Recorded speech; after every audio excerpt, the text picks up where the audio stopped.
Do you sometimes fight with your spouse about money? Well, first of all, know that you are not alone because I'm right there with you, and millions of other people are, because it's actually in the top 4 of things couples fight about, right up there with in-laws, sex, and housework. So you're in the right place if you want to figure out some really simple and easy ways to help you stop arguing so much about money. But before we get into it, I want to make sure that you know who I am. My name is Jana Denton-House, and welcome to your Fortress for Wellbeing. This is a place where you can come and get tips and advice to grow your Baha'i marriage. I'm so happy to have you here.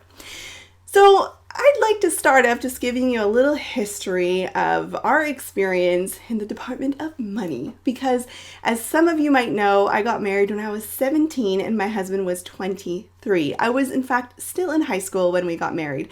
So we had really little savings and also we didn't have very much knowledge about money and spending and budgeting or any of that. When after our wedding, I think we had like $2,000 to our name, and we had to rent an apartment and get started and find work and all of that stuff. Then we both went through school. My husband's an engineer, so that was 4 years of a lot of money and a lot of student loans, and I went through school as well. And then we had a period of time where we were both making, we had a double income, we were both making money.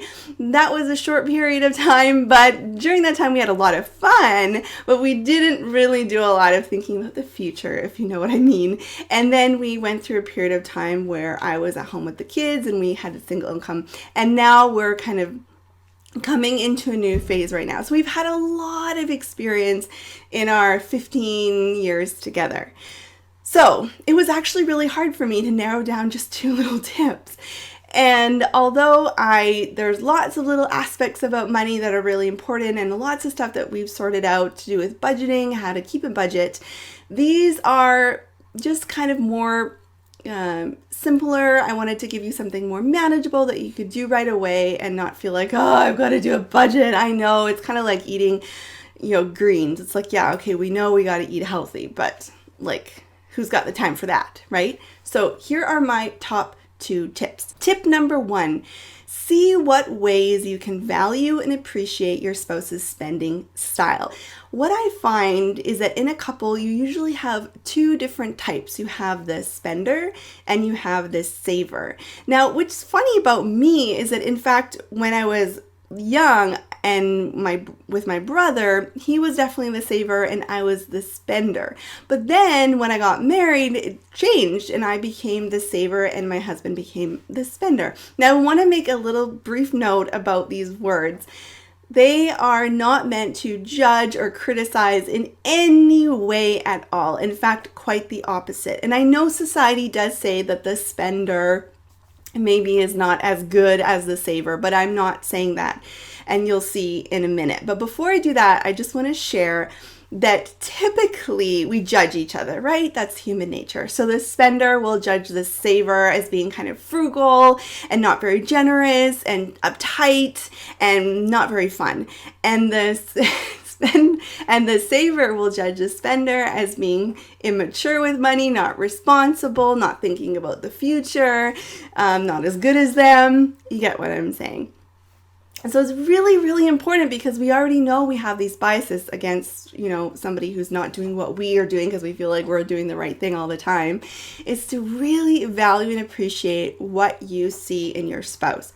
For example, my husband, who's a spender, is really generous, not only with friends and family, but also with his kids. So there have been times when our friends have needed some help, and even though we're in a fantastic financial situation, he shared what he had. And also with our kids, he tends to invest in really high quality gifts. We've made, we give a lot of like recreational gifts. So like bikes and scooters and rollerblades, and recently they got a trampoline for Yamiha. And those things typically to be maybe a higher dollar value. And so he will invest in them when I'm like, let's go for something cheaper. Another thing is that I am so grateful that we're not sleeping on a 20-year-old mattress, because a while ago, we're up for a new mattress. I'm sure he'll help me with that one.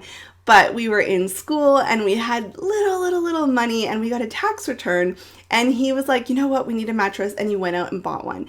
In the moment, I was like, maybe a little more consultation would have been nice, but we're human, and now I really appreciate that mattress. Thank you so much, John.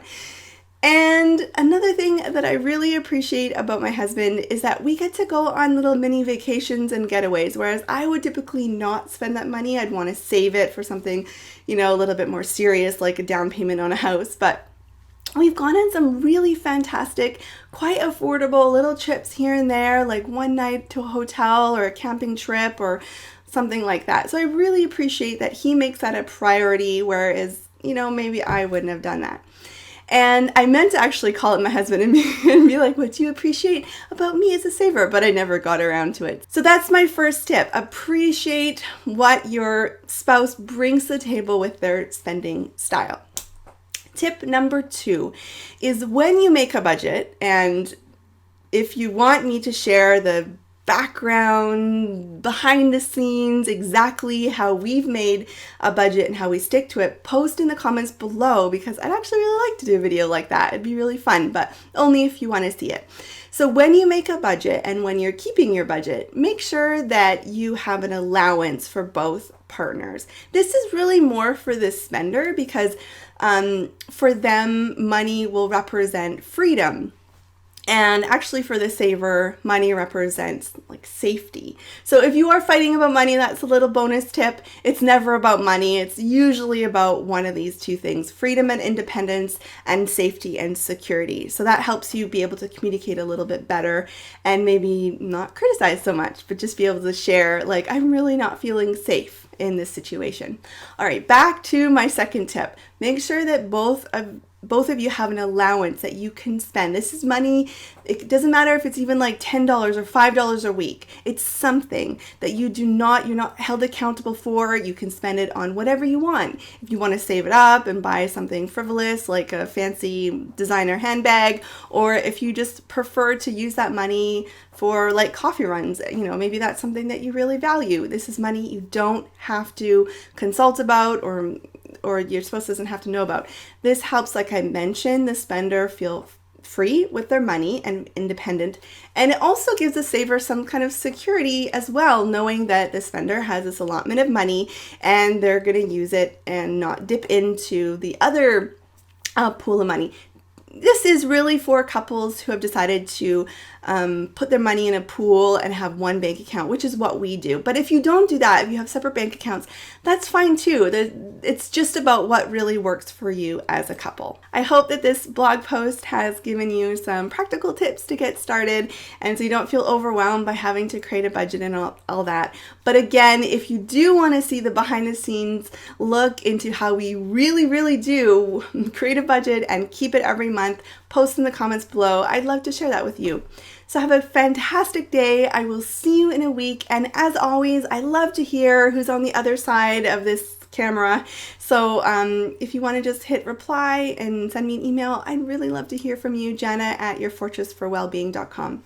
Have a great day. We'll talk to you later. Bye.